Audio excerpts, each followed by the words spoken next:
249 पर ज़िमनी इंतखाबात, कोई भी जमात शिकस्त तस्लीम करने के लिए तैयार नहीं, एक दूसरे पर धांधली के इल्जाम। दूसरे नंबर पर आने वाले लीगी उम्मीदवार मिफ्ता इस्माइल की दोबारा गिनती की दरख्वास्त इलेक्शन कमीशन ने मंजूर कर ली। NA 249 के नताइज रोकने का हुक्म दे दिया। 4 मई को नून लीग का मौकफ सुना जाए। मिफ्ता इस्माइल ने दरख्वास्त में RO पर जानिबदारी का इल्जाम आयद किया। कहा हमारे पास मौजूद नतीजा फॉर्म 45 और 47 से मुख्तलिफ है। 30 से जायद पोलिंग स्टेशन से नताइज मौसूल ही नहीं हुए, वो बहुत कम मार्जिन से हारे हैं। लिहाजा इंसाफ के तकाजे पूरे करने के लिए वोटों की दोबारा गिनती कराई जाए। दूसरी जानिब पाकिस्तान तहरीक इंसाफ को भी शिकस्त हजम नहीं हो रही। NA 249 के उम्मीदवार अमजद आफरीदी की रिटर्निंग ऑफिसर को दरख्वास्त, 21 पोलिंग स्टेशन के नताइज पर एतराज उठा दिया। RO ने दरख्वास्त मुस्तरद कर दी। कहा दरख्वास्त के साथ कोई मटेरियल नहीं लगाया गया, दोबारा गिनती के लिए इलेक्शन कमीशन से राब्ता किया जाए।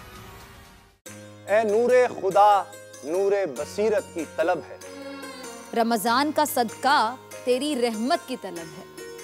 मख्फी हैं इसी माह में रहमत के करीने, गर्दाब से निकले हुए बख्शिश के सफीने। गोया हैं तेरे इश्क में हम सब बराबर, मजलिस को तू गुलदस्ता फिरदौस बना दे। रिंदों को सनाए शहलौलाक पिला दे, तू शम्मे कलम को यदे बैज़ाई अता कर। बच्चों को तो इफ्तार में तस्नीम अता कर।